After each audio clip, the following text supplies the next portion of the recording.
when writing The 5 People You Meet in Heaven, did you always envision writing a sequel? Actually, I never envisioned writing a sequel. I'm not lucky enough to have invented Harry Potter or Jack Reacher.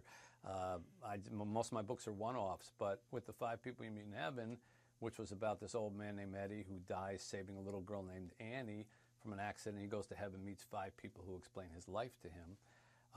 People were always asking me after that book came out, so what's the next stage of heaven? You said it's the first stage. What's the second stage? You know, and what about that little girl? Did he save her? What happened to her? So I had a lot of those questions floating around for 15 years. And then in the last few years, I suffered a lot of loss in my own personal life. I lost my mother and my father and the little girl that we were raising as our daughter in 3 years. And so heaven was kind of on my mind. I decided I would re-explore that territory. So at what point after Chica's death did you start exploring the story, or were you in the middle of it and it started to shape it? Actually, towards the end of her life, it started, and then after she passed away, that's when I really wrote the whole rest of it. And losing her informs a lot of this book. Mm-hmm. And did you feel like her childhood and Annie's childhood at all? Like, did you? Well, there's a moment in this book where Annie, who feels like her whole life is a mistake, from the very first day that she caused that accident, caused Eddie to lose his life, through high school, and even when she gets a relationship, she gets married very young and has a child that it's too soon, and the baby dies after 2 or 3 days. And there's a moment in the book where she gets to see her child again in heaven, but then only briefly. And there's a line that says, she felt utterly full and utterly vacant at the same time, which is what having and losing a child is like.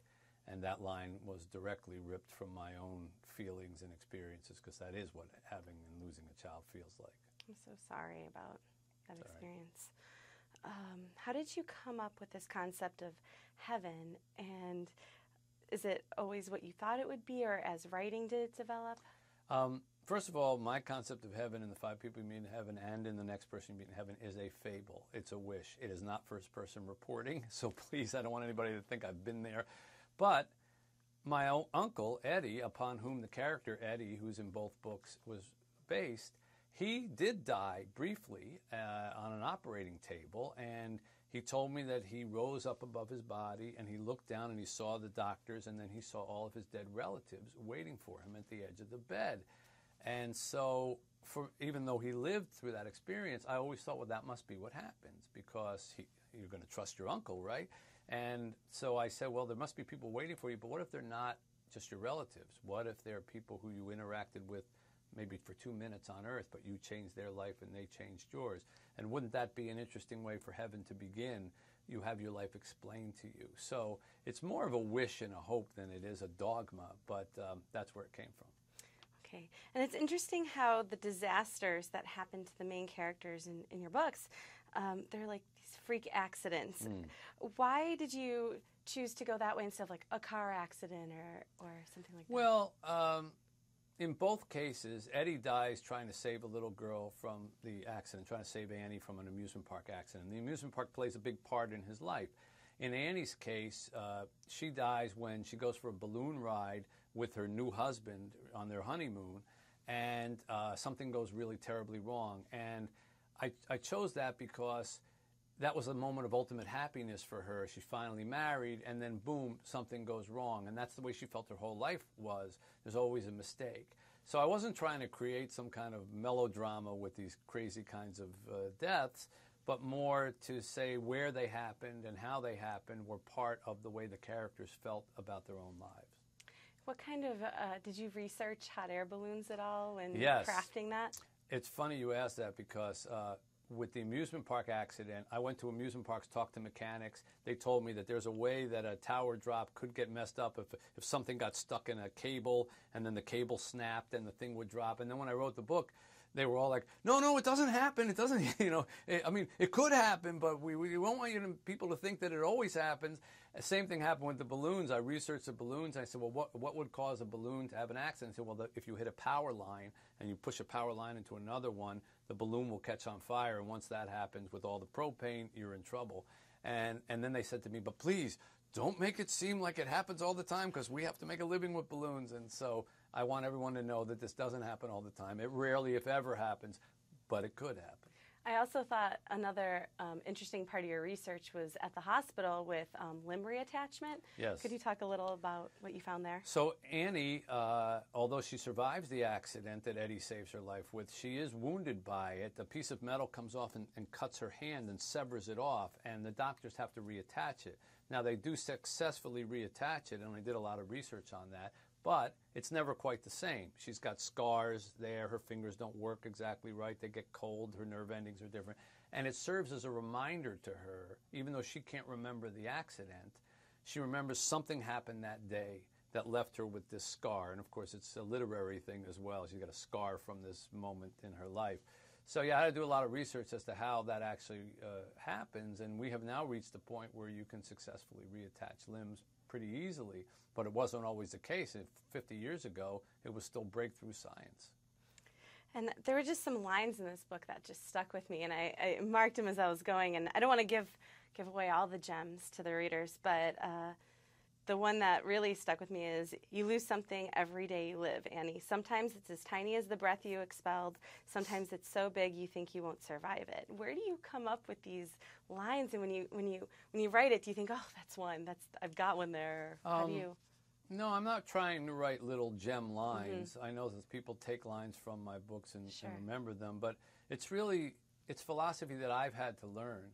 There's a moment in the book that's very precious to me where Annie is talking about the losses that she has in her life, and she's lamenting them. Why do I lose everybody that I care about? Why do I lose opportunities? And the character who's talking to her takes these pipe cleaners, and he takes one pipe cleaner and he makes it into this small little heart, perfectly shaped, and he says, you see this small perfect heart? That's the heart that we're born with. Then he takes the other 4 pipe cleaners and makes this big, lined, crisscrossed heart, and he says, you see this heart? This is the heart that we die with. And Annie says, but it's all broken. And he says, that's right. And she says, so that's what ruins it. And he says, no, that's what makes it whole. And to me, I've had to learn that the hard way. I've lost a lot of people who I care about, going back to Maury in my very first book and all the way through to our little girl Chica. And I have had to learn that, yes, the heartbreaks that we have that line our hearts, well, that's also part of what makes your life complete and makes you realize that life is precious, and the people you still have need to be cherished, and the time you still have needs to be cherished. If we got to keep everybody, if we got to live forever, nobody would really appreciate anything because it could never be taken away. So those heartaches and heartbreaks, they teach us about a whole heart. And if that comes out as a little line that people write down, okay, but for me it's more like I'm looking for a simple thing to remember that will comfort me and hopefully comfort the readers of my books. And even though it's a book that does deal with death, it does come through as uplifting and inspiring, and it's a great book. So well, I'm glad you said that, because sometimes I get this strange question about, why are you so fascinated with death? And I say, I'm not fascinated with death. I don't like death at all, and I don't want it to come to me anytime soon. Books to me that are fascinated with death are serial killer books, you know, where somebody dies every 10 pages and very graphically with their throat slit or whatever. I use death to get people's attention. There's usually one death in my book, and it takes a half a page, and then the rest of the book is all about life. But what I learned from Maury was, if you don't recognize that death is a possibility, then you don't really explore your life. He always said, have a little bird on your shoulder, and every day look down and say, is today the day I die? And, of course, the bird's going to say no all the days of your life except one. But when that bird says, yes, today's the day, are you ready for that day?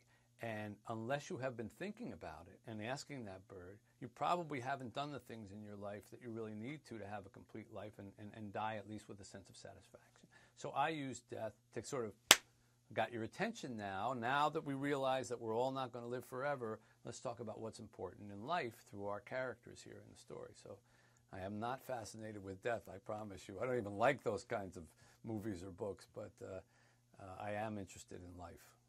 Well, it's a wonderful book, and thank you so much for taking the time to speak with me about it. Oh, thank you for all your questions.